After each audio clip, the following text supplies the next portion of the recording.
Ano po ba yung pinakahangad ng ating puso na tugunin ng Diyos?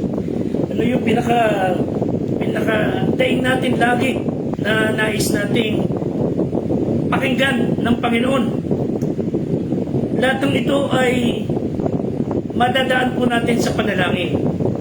Pagka ho tayo ay dumading sa Diyos, nananalangin tayo na kung pwede yung kalooban niya mangyari sa atin at yung ating nasain ay may pagkalob sa atin. Magandang araw sa ila. Ito po ang inyong likod, Fred Guzman, ang life coach ng Squad 244 ng Philippine National Police Santa Maria.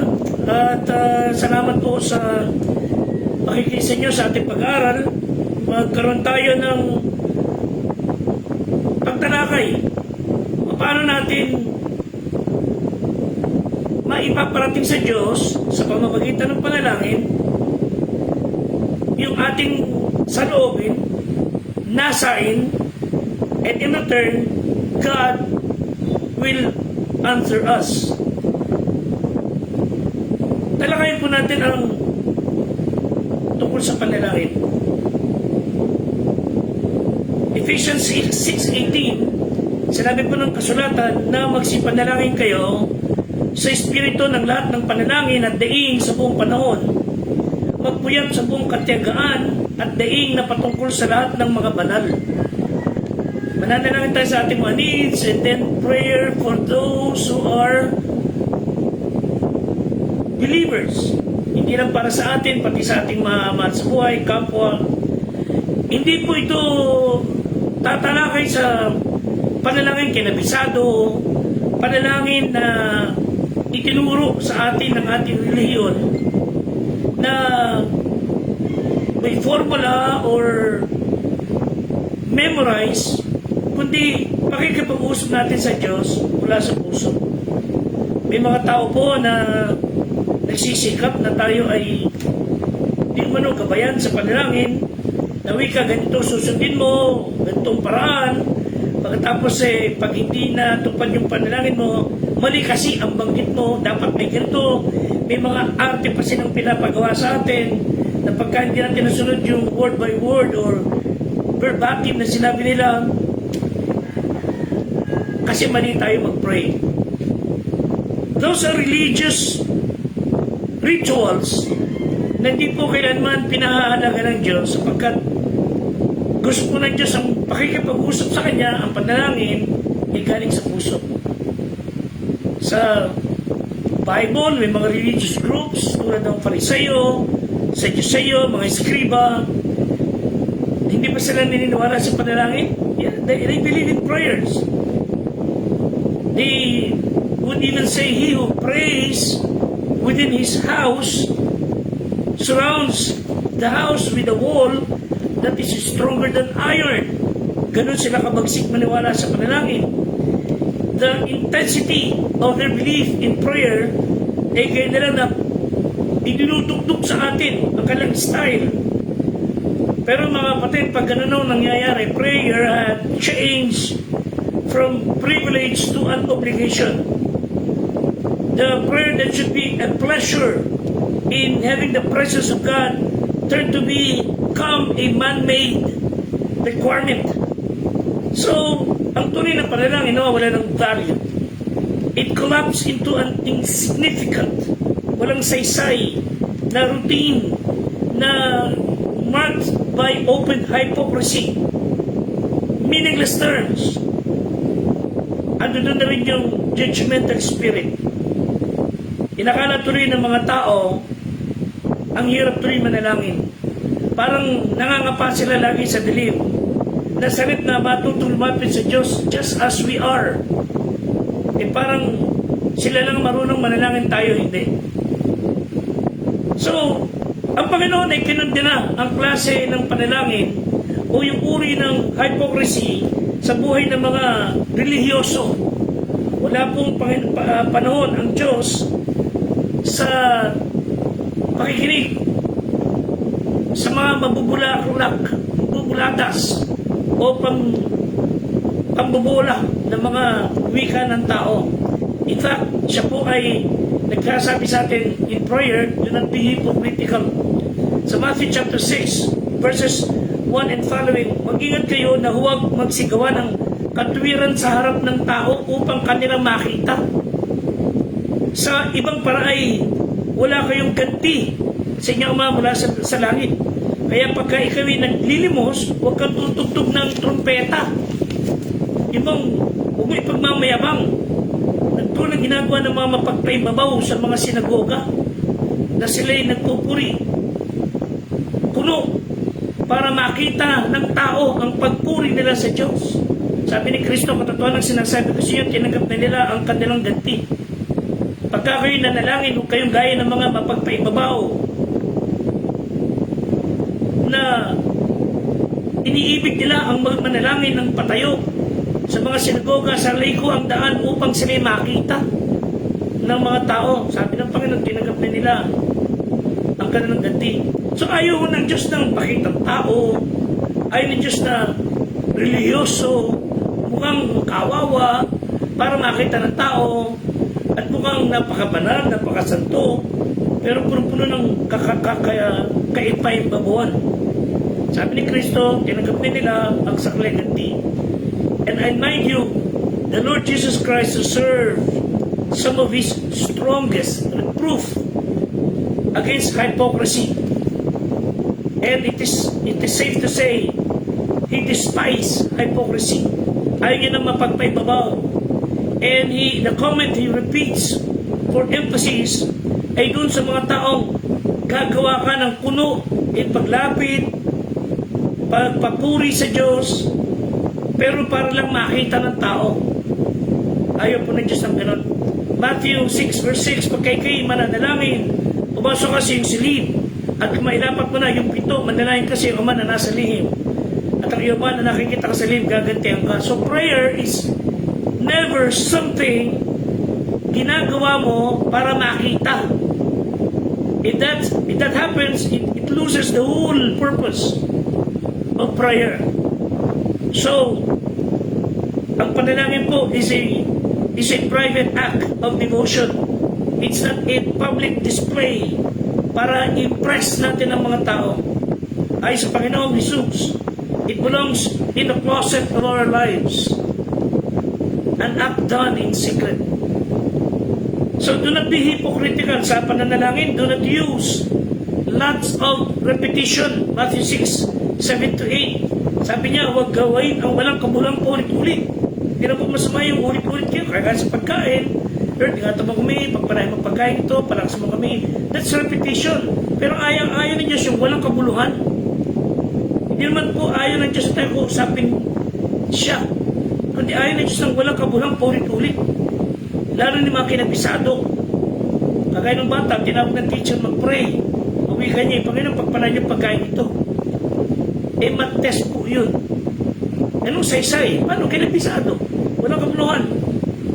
Sabi ng Bible, huwag kayong magsigaya sa kanila pagkat talastas ng inyong Ama ang bagay na inyong kinakailangan bago pa natin hingin. God knows, our Father knows what we need. Noon at ngayon, mas kailangan po nating manalangin sa Diyos mula sa puso. Hindi pakitang tao. Hindi po walang kabuluhang paulit-ulit. Ang point ho dito ng Panginoon, we should learn to guard ourselves against empty words. Walang saysay na pananalita na hindi man lang nakaaabot sa siling ng ating bahay. Hindi nakakarating sa Diyos. Pangatlong bagay, do not harbor anything against one another. Nanalangin tayo, meron kang galit sa kapwa mo, you'll never be heard by God. Mananalangin ka, kumukulo-dugo mo sa kapwa mo, sa mahal mo sa buhay, sa kaibigan mo. Your prayer won't work. Matthew 6:14, before God will forgive us, kailangan maintindihan natin, matuto kong magpatawad. And if we want cleansing, siguraduhin ko na ako'y walang pait, galit, or puot sa sino man. Psalm 66:18, if I regard iniquity in my heart, the Lord will not hear me.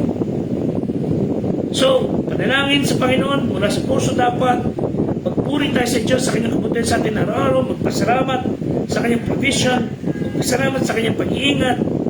Ipanalangin ang kapwa natin, lalo na yung mga nanununod sa kaiba, ang paninindigan. Because in prayer, we focus fully on God. It was never intended to make us feel guilty.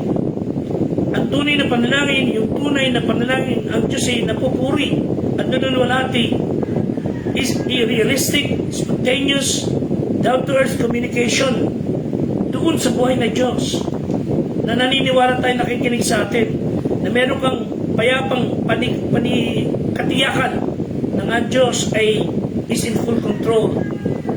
You open your heart, tell the words na mula sa iyong puso, naniniwala ka ng kinakausap mo, Diyos na may malasakit at kontrolado niya lahat ng bagay.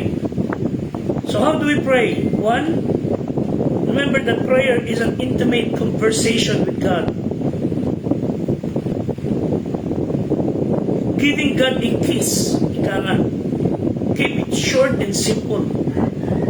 And some of the most powerful prayers sa Bible, galing talaga sa puso, ay di kinailangan ng napakahaba. Hindi man din masama yung mahaba. Pero ibig sabihin, hindi required. So God does not need long prayers. Then alam niya nga ang ating pangailangan bago niya pahingin. Take for example, si Jabez, 1 Chronicles 4, verse 10, sabi ng Bible, nanalangin si Jabez sa Diyos ng Israel, wika niya, Panginoon, ako nawi iyong pagpalain, palakihin ang aking hangganan, ang iyong kamay ay sumaakin, ingatan mo ako, sa kasamaan na huwag ako maghirap, at ipinagkaloob ng Diyos sa kanya ang kanyang hiniling. So, hindi kailangan ng talagang patiwa-tiwalag, patuwad-tuwad, hindi kailangan o hindi nirequire ng Diyos ang napakahabang pambabola o manalangin siya ng napakahabang kung saan sa niya pinagkukong diksyonaryo ang mga adjectives. Kundi mula sa puso, Lord, please keep me safe and bless me. Ingatan mo po ako sa mga kasamaan. And God granted his request. So, prayer is an intimate conversation with God. Pangalawa, when in doubt as to what we can tell sa Diyos, tandaan nyo, hindi mo alam sasabihin mo sa Diyos. Una, of course, Lord, salamat po sa pag-ingat mo sa amin sa nakarang mga araw. Salamat ka sa panibagong buhay na binigay sa iyo. Pag-isip mo sa maga, may hininga ka, iba din na nagising. Salamatan mo Diyos noon. Salamat ka sa Diyos sa pinagkaloob niyo biyaya sa inyo kagabi. Salamat ka sa family. So, pasalamat ka. And then, Lord, patawarin niyo po ako sa aking kahinaan. Patawarin po ako sa aking pag-uugali. Patawarin po ako sa ginawa kong trato sa aking kapwa. Patawarin po ako sa aking hambugan. And then, Lord, yung buhay mo ang maging buhay ko. So, don't you forget, pasalamat tayo sa Diyos, purihin natin sa kanyang kagandang loob, ibigay tayo ng tawad. And when we do that, it clears the communication lines. Walang delay, walang choppy, walang party line. Pag nakipag-usap tayo sa Diyos, pagka talaga inon natin ang purihan niya, paghingi natin ng tawad, pagpapakumbaba, at buong tiwalang naniniwala na yung kausap mo, kayang ipagkaloob ang pangailangan mo. The powerful, supreme God ang kausap mo. 1 John 5:14, at ito ang ating pagkakatiwala sa Kanya na kung tayo humingi ng anumang bagay, ayon sa Kanyang kalooban, dinidinig niya tayo. Always remember, hindi po kayo dapat masunod, kundi ang Diyos. God will always hear prayers na ayon sa kanyang kalooban. Tandaan nyo, dapat ayon sa kanyang kalooban. Dapat lahat ang ating hihingin ayon sa kanyang kagustuhan. Kaya nga, not our will, but your will be done. So give yourself a push. Pray until something happens. Sa ating panong ito, na lahat na lang instant. Gusto natin, ngayon, dining mo, ibigay kagad ng Diyos. Nananalangin tayong, Lord, bigyan mo ko ng pagtitiis, pasensya. And I want it now. Pati ba naman yun, pinamadali natin. tayo ng ganong ugali. Gusto natin instantly ibigay kagad ng Diyos. Ugali ko na rin ho yan eh. At ako ay lagi nabibigo. Kundi sabihin natin, Lord, not my will, your will be done, not in my time, but in your time. Because pag sa Diyos, laging tama ang timing. So, kagaya sa Luke chapter 18, yung parable, verses 1 to 5 natin isa-isahin, wherein yung unjust judge ay nilapitan ng babae, asking for justice, laging kinukulit, give me justice against my adversary, etc. And sa umpisa, he refused to help her. At finally, sabi niya, dahil sa kakulitan mo, the widow kept on bothering me, I will give you justice. Anong pinakikita dito ng Diyos? Hindi ka naman mag-aasa, mag-o-okray sa Diyos, kundi pinakikita niya rito, when you are persistent, when you are tuloy-tuloy sa pagtingin sa Diyos, nakikita niya kung gano'n ka-seryoso, ibibigay niya ang nais sa puso. Pero huwag niyo ipilit pag hindi ka loob ng Diyos. Dahil pagkakalooban niya sa inyo, sabi ng Bible, somewhere sa book of Psalm, it will give leanness to your soul. Yung mga bagay na sasabihin marahil ng Diyos, o siya ang tikas ng ulo mo, magbibigyan ka, pero papapayatin niya kaluluwa natin. Kundi, Lord, not my will, but your will be done. Lagi na lang pong ating nais laging good or better. Hangarin natin, Lord, I want your will, because your will is always the best.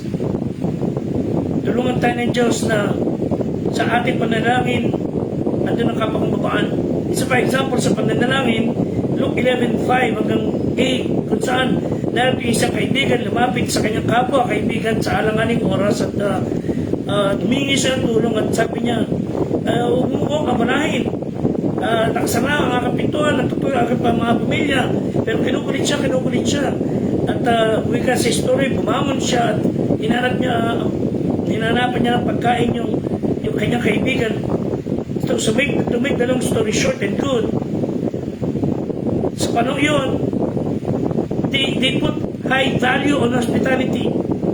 Kahit wala kang kakayahan, ang story umikot dun sa yung kinakatok, walang kakayahan, pumunta sa mga kapitbahay para makakuha ng ipamimigay dun sa nangangailangan.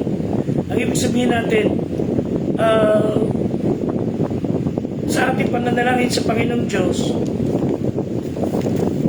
kung paano pinagmamalasakitan tayo ng tao, lalo na ang Diyos nagmamalasakit sa atin. Romans 8:32, yung nga kanyang anak hindi niya in-spare. He that spared not his own son para ipagkaloob sa atin. Kaya iba namang bagay na iba, hindi pa niya ibibigay sa iyo. Nag-pray ka, hindi ka agad tinugon ng Diyos, tampo ka agad tayo. Hina naman ang ating pasensya. Iniligtas tayo ng Diyos, binigay ang ating buhay na walang hanggan, tapos ginabanta sa maraming bagay. Ito ang bagay na ito, tinigipingin mo, tinigis ka ng Diyos, nagtampo ka agad. Napaka-unfair natin. Tulungan tayo ng Diyos na maging persistent to the point of shamelessness. Itong tao ito, humingi ng tulong sa kanyang kaibigan, kinapalan na niya ang mukha niya. Pinakikita ng Diyos na when we pray, talking to Him, you should be shameless. Lord, ano man ang gusto mong gawin ko? Ipagkaloob mo itong aking dinating sa iyo. To the point of, hindi kita tatanda ng Panginoon tulad ni Jacob. He wrestled with God. Ano yung tapang na Lord, alam kong ipagkakaloob mo sa akin to. It happened to me. Minsan lang talaga sa kakulitan natin, ibinigay ng Diyos, pero mali pala ang dinayin ko. Sabi ng Diyos, bigay ko nga sa iyo gusto mo. Hindi ka makapagintay sa gusto ko eh. Ibig sabihin ko lang mga kapatid, let us show God how audacious, how persistent, how shameless na tayo dapat lalapit sa Kanya. In the first place, Hebrews 4:16, you can come boldly to the throne of grace. Sabi ko nung araw, bagong Kristyano, bago sa ministry, Panginoon, bakit itong mga pastor na ito, ang buhay nila, maganda ang kanilang ministry, of course, matagal na sila sa gawain, and they deserve all the blessings. Sabi ko, Panginoon, nung ito na ba ang pagpapala sa kanya lang? Wala bang para sa amin? Sa tuloy-tuloy lang ako. Then after 40 years sa ministry, nakita ko yung pagkapala sa iba, which they deserve, pinagkaroon din sa akin, and I believe I deserve. May mga alam tayo na kung talagang ang dengi, Panginoon, bigyan mo sa akin ganito, bigyan mo ganito. Talagang ganyan sila kasidhi. Tagay ni Pastor ganito, meron siya ganito, bigyan mo rin sa akin. Hindi po marami tayong Diyos mga kapatid. Pero yun po'y 40 taon na nagpapastor. 40 taon nang nagsisikay, nagtsaga, and they deserve all the blessing. Ito naman, ito'y 40 araw pa lang mo, gusto ka agad, gano'n kabagsik agad ang ministry. Baka naman pwede maghintay ng konti pa. 40 years kumpara sa 40 araw. Pag hindi tunugan ng Diyos, nagwawala agad tayo. Turuan tayo ng Panginoon. Nasabi po natin na ang hamon sa atin mga kapatid, let's humbly ask God to, Lord, do your will, accomplish your purpose in me. Huwag natin kakalimutan ng Diyos ay hindi po maramot. Siya may-ari na lahat ng bagay. Siya nakaalam ng pangailangan natin. Pero kailangan din natin ipahayag sa Kanya ang laman natin puso. And He is trying to teach us to be persistent, shameless, audacious, bold in coming to Him. Buong tiwalang anak nagtitiwala sa kanyang ama.